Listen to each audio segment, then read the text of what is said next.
E posibil, nu însă cu un program de televiziune. Ar trebui ca fiecare dintre voi să-l caute pe celălalt, să faceți o rețea care să ne prindă în plasă pe noi toți care nu vrem să schimbăm nimic. Deocamdată aici, la România Deșteaptă, schimbăm țara. Mergem aproape, din Franța în Germania, de la Paris la München.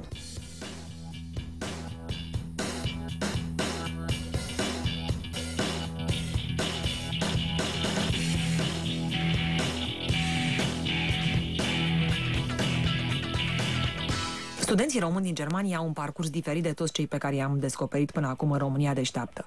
Au învățat în câte un liceu german din Ardeal, la Sibiu, Brașov, Cluj sau altundeva și au aflat că la Berlin, Bremen sau München ar putea fi studenți cu costuri mai mici ca la București. Eu am dat bacalaureatul și după aceea am început să caut universități, în special cu predare în limba germană, pe ce mă interesa pe mine pe științe economice și în funcție de ranking. Și aici intră în vedere Elveția, Austria și Germania. Și într-un final m-am decis să mă hotărăsc între Viena și München. Și după îndelungi procese de selecție am hotărât să vin aici.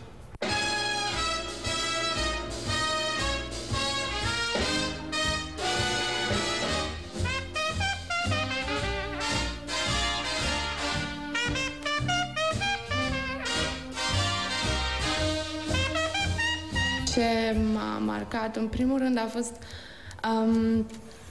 interesul pe care l-au studenții față de ceea ce studiază și de cât preț pun pe tot ceea ce fac.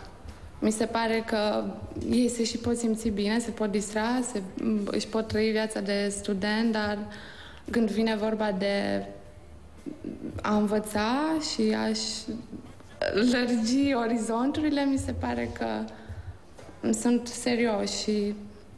E atât de bine germană încât să intri aici în sistem fără probleme? Da, am studiat la un liceu teoretic german în Brașov, la Johannes Monterus. Bacalaureatul la fel l-am dat în limba germană, limba maternă germană, deci am avut o bază destul de solidă.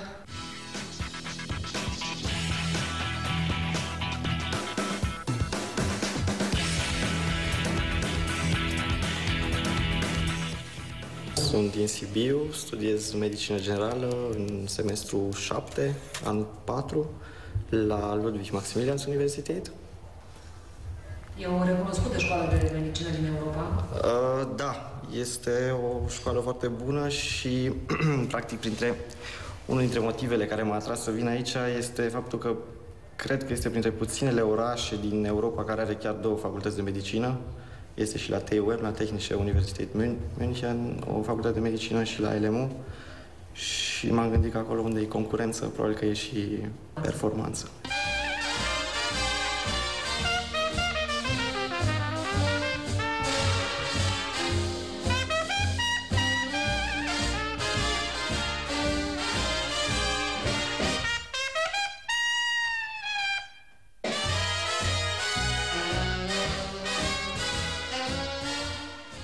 Aici ce înseamnă distracția?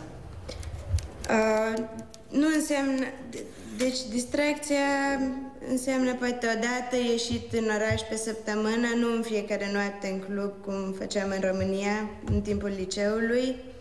Și noi facem, nu știu, nu trebuie să ieșim neapărat în club, putem să mergem vinerea seara și la piscină, să ne relaxăm, sau putem să mergem în weekend la schi. Deci afișele astea de pe jos sunt în memoria fraților Scholl. Afișele de piatră. Afișele de piatră, da, care simbolizează niște hârtii.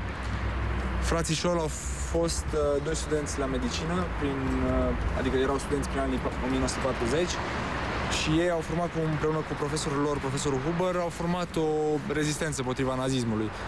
Și în timpul orelor de curs ei împărțeau prin universitate și prin fața universității astfel de afișe. Ei au fost prinși și mi se pare că li s-a făcut procesul și au fost condamnați la moarte, iar piața aceasta este denumită în memoria lor și numele lor. Și aici pe jos sunt fragmente din afișele împărțite de ei și biografiile lor în același timp.